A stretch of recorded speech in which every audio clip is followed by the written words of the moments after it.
आज का पहला पाठ कुरिन्थियों के नाम संत पौलुस का दूसरा पत्र अध्याय 3 पद संख्या 4 से 11। उसने हमें नई विधान का सेवक बनाया है और वह विधान अक्षरों का नहीं बल्कि आत्मा का है। हमें मसीह के कारण ईश्वर पर भरोसा है। इसका अर्थ यह नहीं है कि हमारी कोई अपनी योग्यता है। हम अपने को किसी बात का श्रेय नहीं दे सकते। हमारी योग्यता का स्रोत ईश्वर है। उसने हमें एक नए विधान के सेवक होने के योग्य बनाया है और यह विधान अक्षरों का नहीं बल्कि आत्मा का है, क्योंकि अक्षर तो घातक है किंतु आत्मा और जीवनदायक। उस विधान के अक्षर पत्थर पर अंकित थे और उसके द्वारा प्राणदंड दिया जाता था। फिर भी उसकी महिमामय घोषणा के फलस्वरूप मूसा का मुखमंडल इतना दीप्तिमय हो गया था कि इस्राएली उस पर आंख जमाने में असमर्थ थे। यद्यपि मूसा के मुखमंडल की दीप्ति अस्थायी थी, यदि पुराना विधान इतना महिमामय था तो आत्मा का विधान कहीं अधिक महिमामय होगा।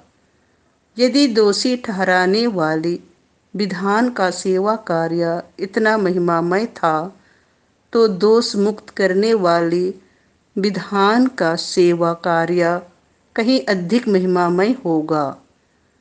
इस वर्तमान परम श्रेष्ठ महिमा के सामने वह पूर्ववर्ती महिमा अब निस्तेज हो गई है। यदि अस्थायी विधान इतना महिमामय था तो चिरस्थायी विधान कहीं अधिक महिमामय होगा। यह प्रभु की वाणी है। संत मत्ती के अनुसार पवित्र सुसमाचार अध्याय 5 पद संख्याएं 17 से 19। मैं रद्द करने नहीं बल्कि पूरा करने आया हूँ।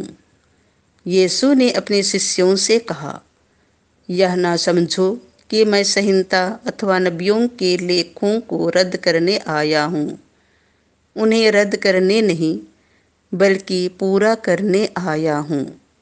मैं तुम लोगों से कहे देता हूँ, आकाश और पृथ्वी भले ही टल जाएं, किंतु संहिता की एक मात्र अथवा एक बिंदु भी बिना पूरा हुए नहीं टलेगा। इसीलिए जो उन छोटी से छोटी आज्ञाओं में से एक को भी भंग करता और दूसरों को ऐसा करना सिखाता है, वह स्वर्ग राज्य में छोटा समझा जाएगा। जो उनका पालन करता और उन्हें सिखाता है, वह स्वर्ग राज्य में बड़ा समझा जाएगा। यह प्रभु का सुसमाचार है।